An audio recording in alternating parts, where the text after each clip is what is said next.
तो केमती अछंती पिला माने भलरे अछंती ना सेमती भलरे थांती। स्वागत करुछि म आपनक फेवरेट चैनल सुपर स्टडी को। तो पिला माने आज आमे कोन आलोचना करिबा तो देखि पारुथिबे मानविक अधिकार बा ह्यूमन राइट्स को आमे आलोचना करिबा। एइटा पिला माने को विषय ना हमर जो एनईपी अनुसार एनईपी 2020 अनुसार जो एमडीसी न्यूली ऐड हेछि मल्टी डिसिप्लिनारी कोर्स एनईपी 2020 अनुसार जो आड होती भितर गोटे सब्जेक्ट अच्छी से तो टोटाली 16टा सब्जेक्ट अच्छी जो एमडीसी अच्छी 16टा अच्छी। तो ये 16टारू आमे आज कौन आलोचना करवा कहार सिलेबस देखा ना ये जो ह्यूमन राइट्स बा मानविक अधिकार सिलेबस आमे आज देखा। जो माने एमडीसी रे जदि तमे माने मानविक अधिकार बा ह्यूमन राइट्स एमडीसी बोली रखीच ताले भिडियोटा आपण मान जमा भी मिस करंतुनी नहले परे निश्चिंत पस्तेबे सियोर। तो चलतु आम सिलेबस को पढ़ाइबा सिलेबस रे कौन कौन अच्छी। तो एठी आमे केतेटा यूनिट पढ़िबा first unit second unit third unit fourth unit fifth unit sixth unit यही 6टा यूनिट पढ़िकिना आमे एग्जाम दबा। तो फर्स्ट यूनिट रे देखंतु कौन अच्छी। फर्स्ट यूनिट रे अच्छी मानविक अधिकार बा ह्यूमन राइट्स।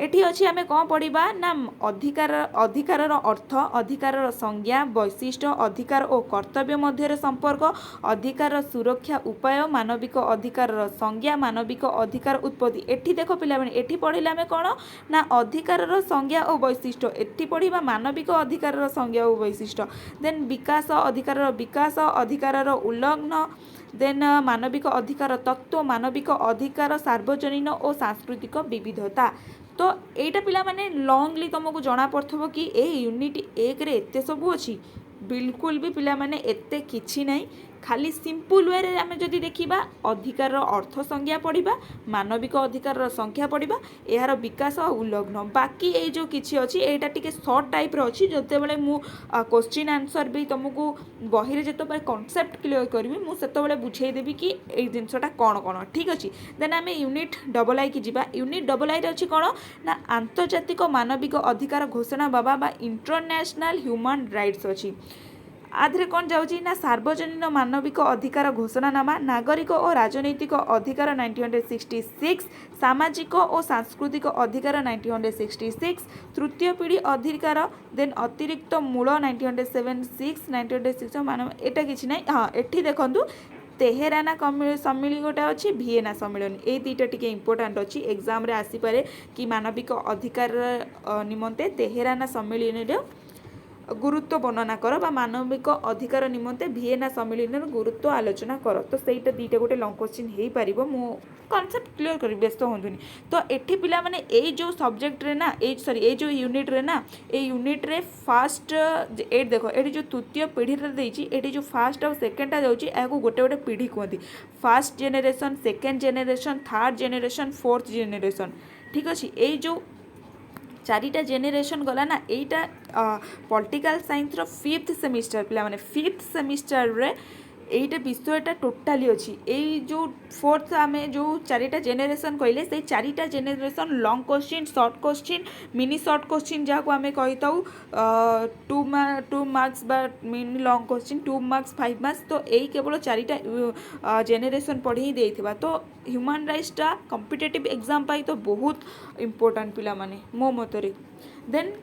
तृतीय अधिकार आमर कौन ना मिलित जातिसंघ और मानविक अधिकार united nation and human rights. Then आ अंडर जाउची कौन ना मिलित जातिसंघ मानविक अधिकार कमिशन मानविक अधिकार उच्चायुक्त मानविक अधिकार केंद्र मानविक अधिकार और सहस्राब्द विकास लक्ष्य मानविक अधिकार और धारणीय विकास लक्ष्य। एठी जो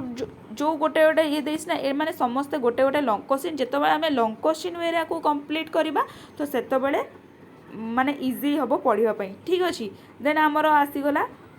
फोर्थ यूनिट रे कौन अच्छी ना फोर्थ यूनिट रे आमर अच्छी ना राष्ट्र सार्वभौमत्व और मानविक अधिकार state and sovereign and human rights ठीक अच्छे। देन आमर आ अंडर जाऊँगी राष्ट्र सार्वभौम्य और मानविक अधिकार सक्रियता जगत जातीयता मानविक अधिकार संगठन। ये जो राष्ट्र आ सार्वभौम मानविक अधिकार एटा तुम कोर पेपर 1 रो यूनिट 2 रे अच्छी। सार्वभौम कौन राष्ट्र कौन अधिकार कौन सबू किछि अच्छी पिला माने जो पॉलिटिकल साइंस रो बाकी सोशियोलॉजी पिलांकर भी पॉलिटिक्स एंड सोशियोलॉजी रे इंक्लूड अछि सब पाठ पिला माने जदि कॉम्पिटिटिव तुम जो भी ऑनर्स नहीं था तुम जो ओडिया ऑनर्स नहीं जदि तुम कॉम्पिटिटिव एग्जाम हो पॉलिटिकल सोशियोलॉजी इंपोर्टेंट जदि तुम एजुकेशन नहीं एजुकेशन तो पॉलिटिकल अच्छी ही अच्छी तो सब ऑनर्स सब किसी पाठ इंपोर्टेंट ही होता है तो आम जदि मिसिकी सब पढ़ा देन आमको किसी प्रोब्लेम ठीक अच्छे आम तेरे जीवानी आम 5th यूनिट को डिस्कसन करवा मानविक अधिकार प्रति समसामयिक आह्वान ठीक अच्छे आ अंडर रे कौन जाऊँगी ना महिला विरुद्ध रे निःशंसा शिशु विरुद्ध रे निःशंसता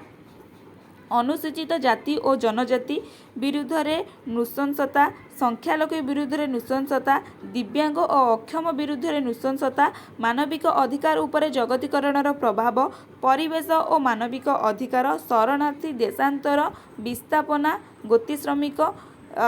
जागत निर्यातना युद्ध अपराध तो यही सब एटा जो अच्छी एटा गोटे 5 मार्क्स 4 मार्क्स क्वेश्चन बागिया ए यूनिटा मत लगे आधु एत कि लंग क्वेश्चन आसला भाई जिनस ना तो यहाँ 5-4 मार्क तो डिस्कसन कला बेले आम देखी नवा से देन आसीगला आमर कौन ना ये आसीगला 6th यूनिट 6th यूनिट आम कौन सब पढ़ा ना 6th यूनिट पढ़ा भारत में मानविक अधिकार यहीटा पिला माने मोस्ट इम्पोर्टाट मोस्ट इम्पोर्टाट आम जहाँ कही था ठीक अच्छे कौन आ भितर पढ़ा देखूँ भारत समाज रे मानविक अधिकार नीति धर्म न्याय देन अहिंसा संविधानिक व्यवस्था जातीय मानविक अधिकार आयोग राज्य मानविक अधिकार आयोग न्यायिक सक्रियता भारत में मानविक अधिकार आंदोलन बेसरकारी अनुष्ठान और मानविक अधिकार नागरिक समाज और मानविक अधिकार एथिरे एते किछि पढ़ियार नहीं एथिरे सबुठार इम्पोर्टाट कौन ना मानविक समाज अधिकार नीति कौन धर्म कौन एति पढ़ा देन भारत